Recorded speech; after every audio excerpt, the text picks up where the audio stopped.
It is Monday, September 8, 2025. Hi, everybody. Gary Stocker back behind, in front of the blue Yeti microphone with another episode of This Week in College Viability News and Commentary. And this, of course, is a podcast that talks about the financial health and viability of public and private colleges. And we use data and details and perspectives offered nowhere else.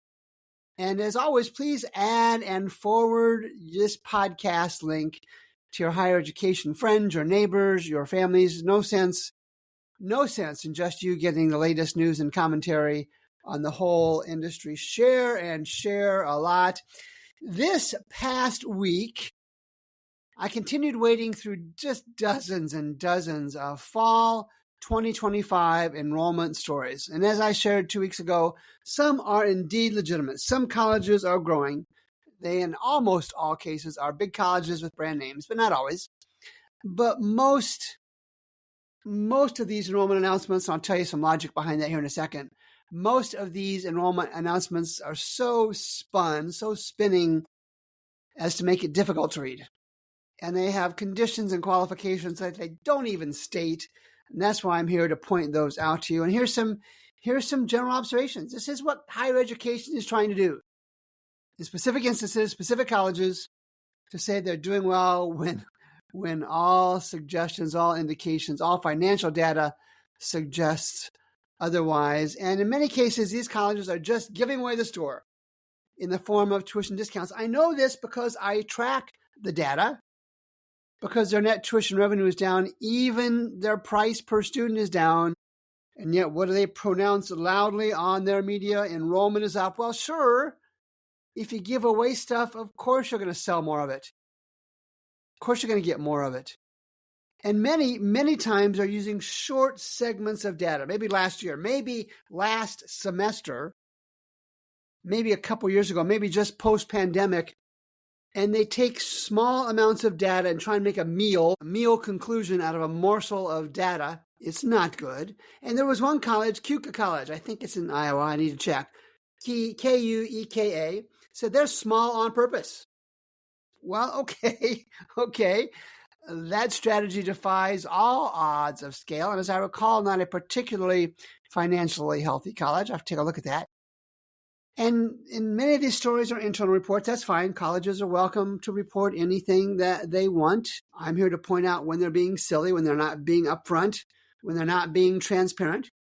And more disturbingly, many of these reports are external sources, news organizations, some big ones that I'll talk about here in a couple minutes, and some smaller ones. And too many times they're engaging in what you've heard me say, what you heard me call regurgitation reporting. They're simply sharing the data that colleges give them and sharing it with you as analyzed news, and it's not. And so many times these colleges say we're improving access. Well, that's fine. Making college affordable is fine. But what about the financial health of colleges, of individual colleges? Don't they need a couple bucks to be able to meet payroll and to keep the lights on? And nobody in these announcements ever talks about their graduation rates. Many of these, even though I don't check all of them, many of these that I do check have graduation rates less than 50%. They are coin toss colleges. Some even bundle in dual credits from high school students in the enrollment numbers. You have to look carefully to be able to see that. And there was one going back to graduation rates.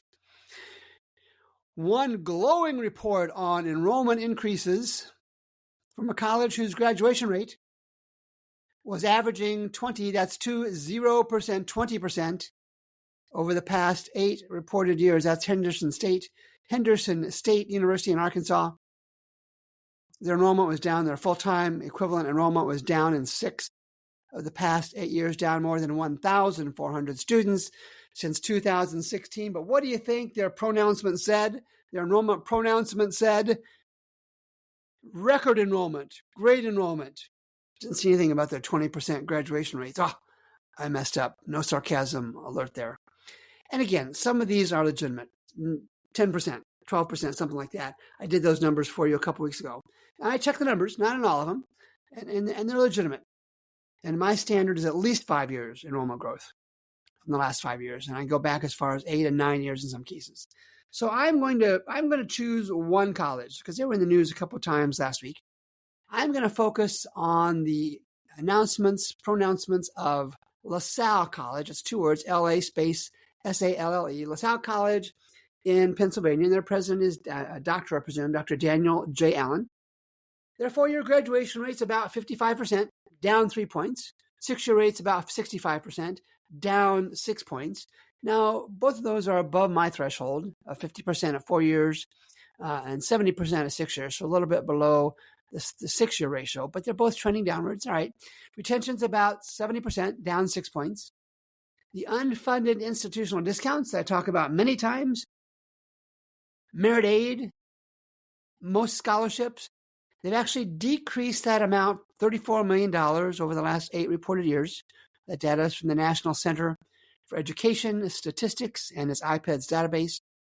The enrollment is down 1,476 students, down 5 consecutive years from 2019 to 2023. The Advanced Compass, Matt Hendricks' Advanced Compass, has it down from down 35% to down 43% just in 2023 to 2024. The net income margin, also known as profit, is down 35 points. Since 2021, their net tuition revenue is down 46%.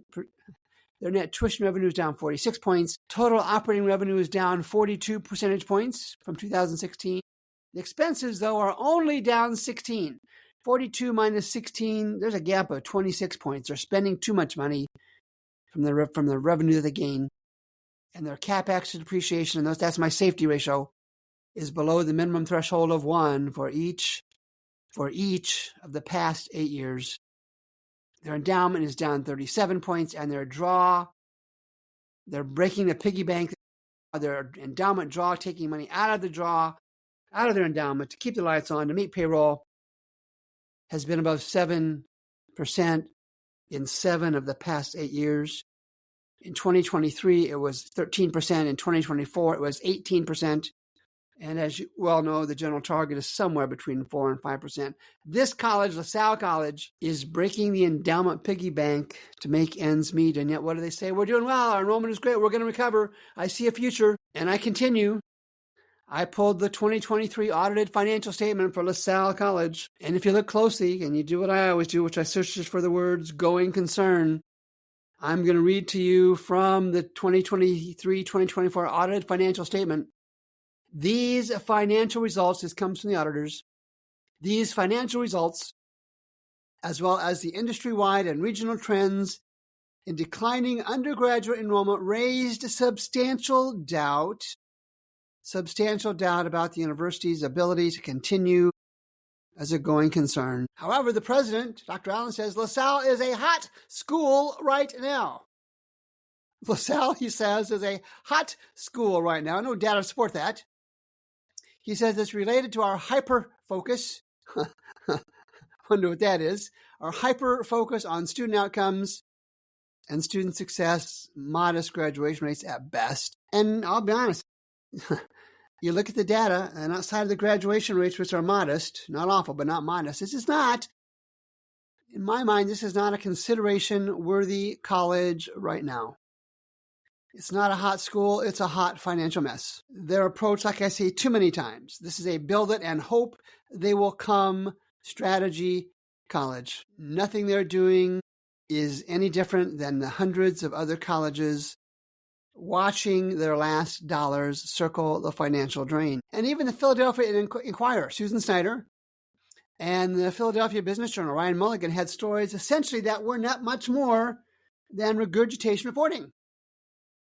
There was a little bit of analysis, but not much, and not nearly the depth that I just shared with you. And so why am I doing all of the work here? The Philadelphia Inquirer and the Business Journal, the Philadelphia Business Journal, should be more than a college regurgitation reporting service. Look at the data, use the data, and do your own analysis. Don't take this stuff from colleges verbatim.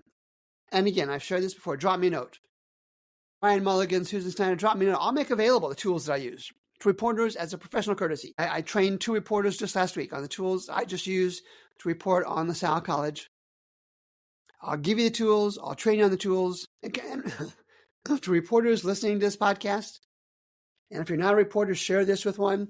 These colleges are taking you for a spinning ride, and you appear to be willing accomplices. Page 2, higher education spending is up as enrollment plummets at Illinois universities. This is the story by Jim Talamonte in the Center Square on September 6th.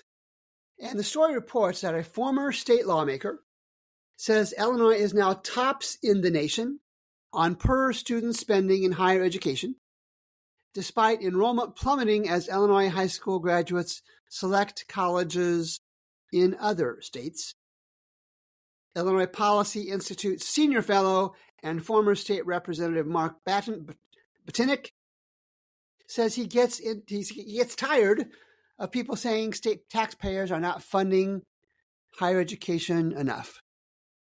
This Illinois Policy Institute found that state government in Illinois spending on higher education in Illinois actually increased over $2 billion with a B as enrollment dropped by more than 106,000 students between 2009 and 2024.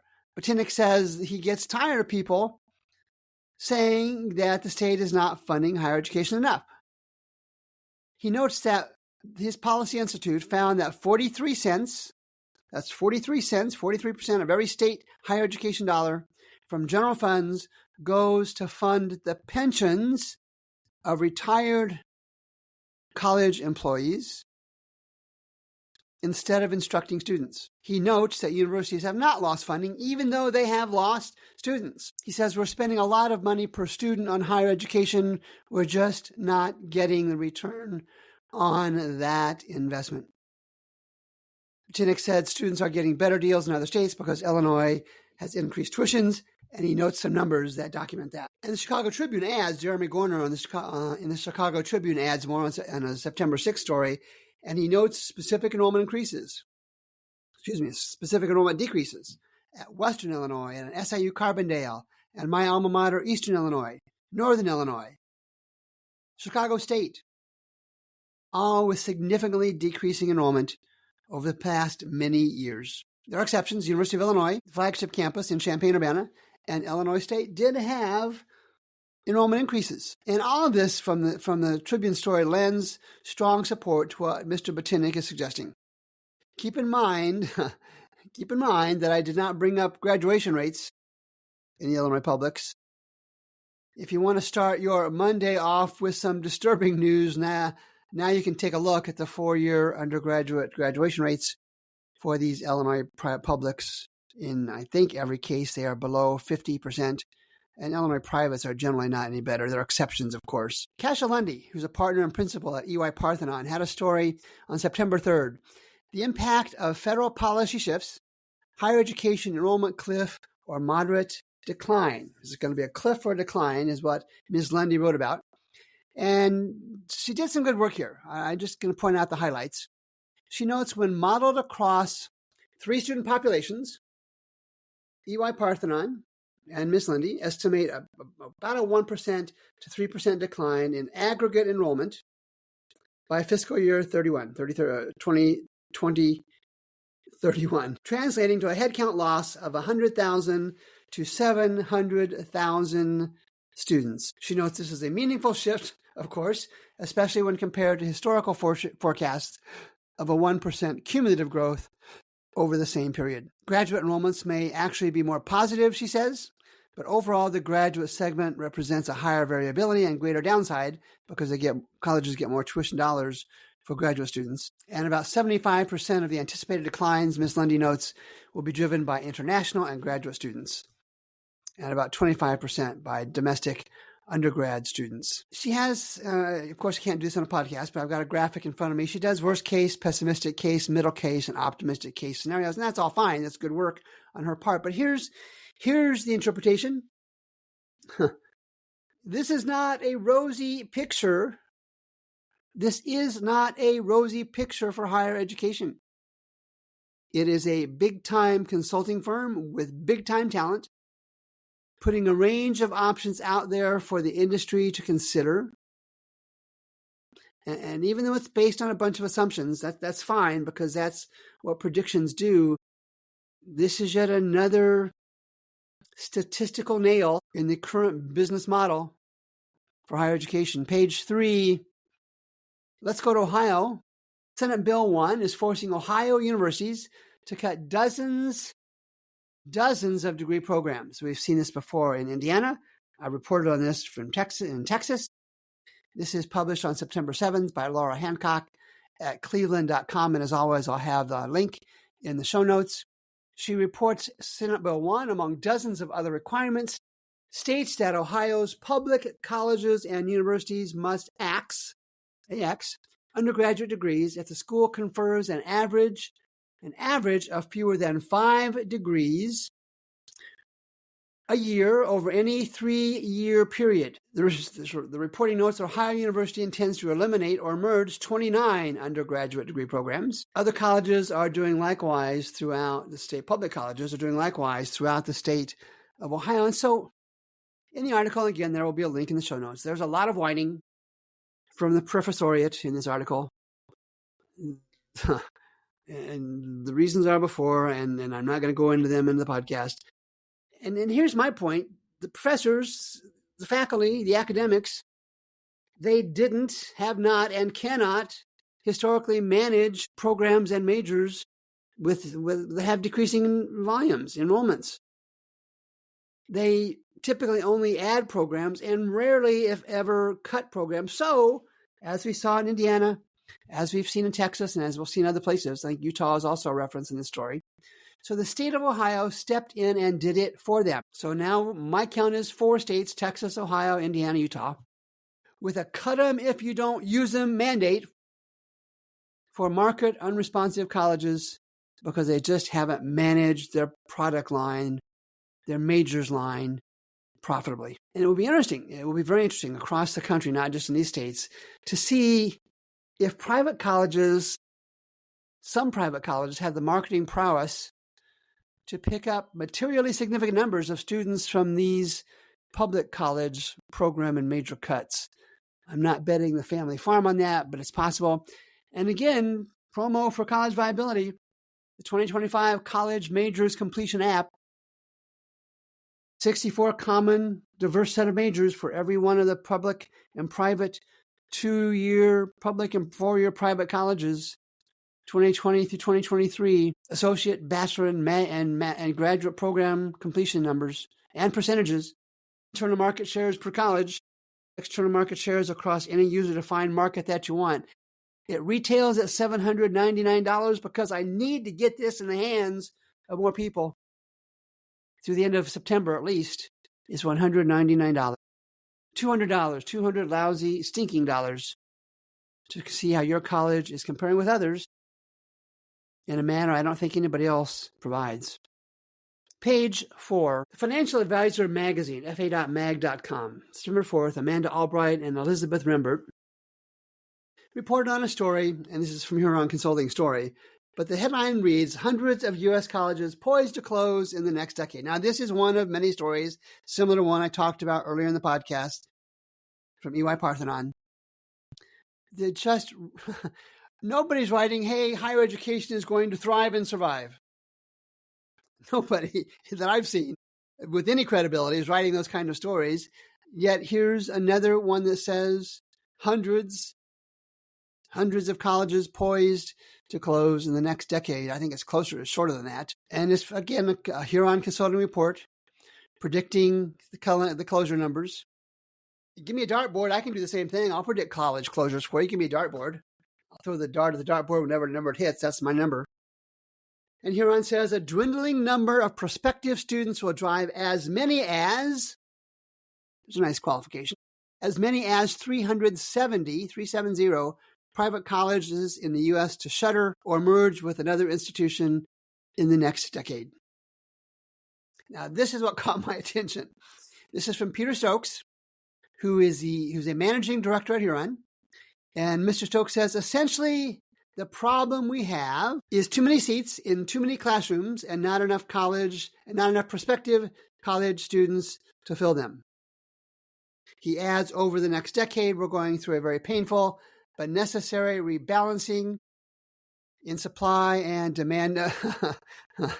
I'm guessing Mr. Stokes must listen to my podcast because he's essentially paraphrased what I have said time after time after time. He's effectively restating that argument that I've made for years. Too many colleges, not enough students. I can do it in fewer words. He notes that the projected closures, and he suggests mergers, I think that's going to be a smaller number, will impact around 600,000 students and affect about $18 billion in endowment funds.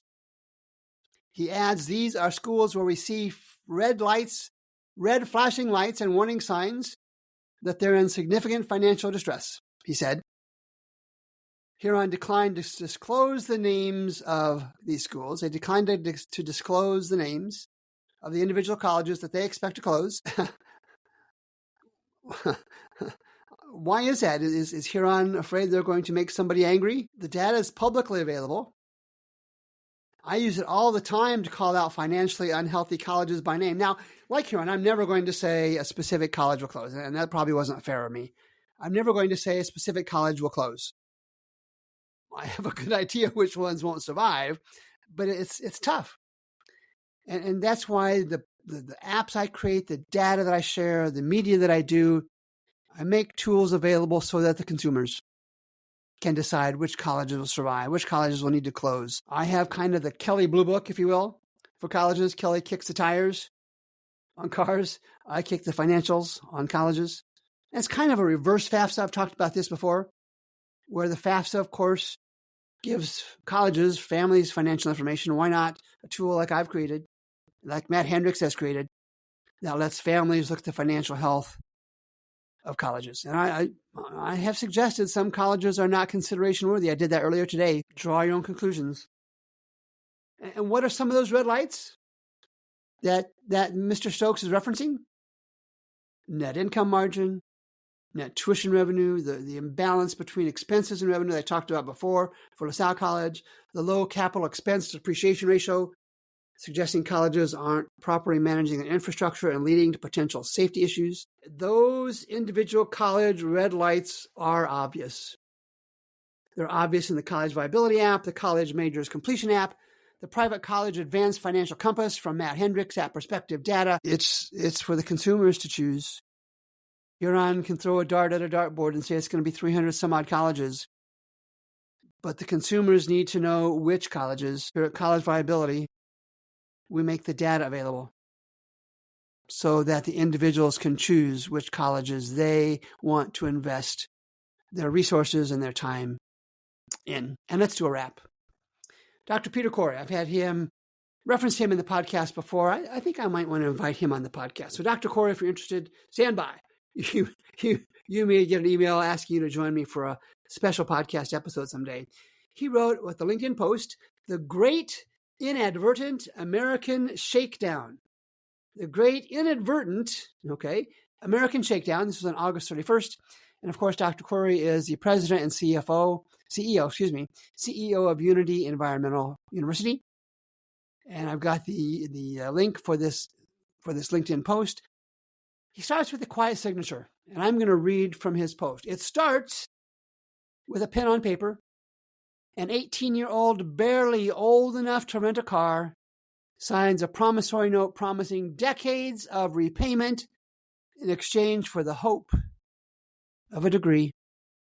For families across the United States, this ritual has become less a choice than a rite of passage. Unlike a mortgage or a retirement account, a student loan is not about building wealth. It has become, Dr. Corey writes, it has become a lifeline to prevent decline, the middle class's quiet bargain to hold on a little longer. The numbers sharpen the picture. Since 1980, public college tuition has increased by more than 200% above inflation. Say that again, public college tuition has increased by more than 200% above inflation, while median wages have remained essentially unchanged based on inflation. Federal debt, you've heard these numbers before, now exceeds $1.7 trillion, disproportionately carried by middle-income households. Dr. Corey concludes, Student loans are no longer simply about financing education. They function as a shadow safety net, filling the gaps left by stagnant wages, rising healthcare costs, and soaring prices. Now, in this post, Dr. Corey starts and ends with this paragraph, and I'm going to read it, that if colleges cannot stop extracting wealth, tuition payments, cannot stop extracting wealth under the guise of opportunity, their unraveling will not be tragic, but inevitable. It will be the overdue reckoning of institutions complicit in a system never designed for scale, governed by those who have never known financial precarity, and founded with noble intentions that have been systematically corrupted. Dr. Corey, amen. To those listening to the podcast, I'm always grateful. Thank you so much for making time to listen. Make sure to share the link with others. I'll be back next week and standing in front of the Blue Yeti microphone. Gary Stocker with College Viability. We'll be back next week.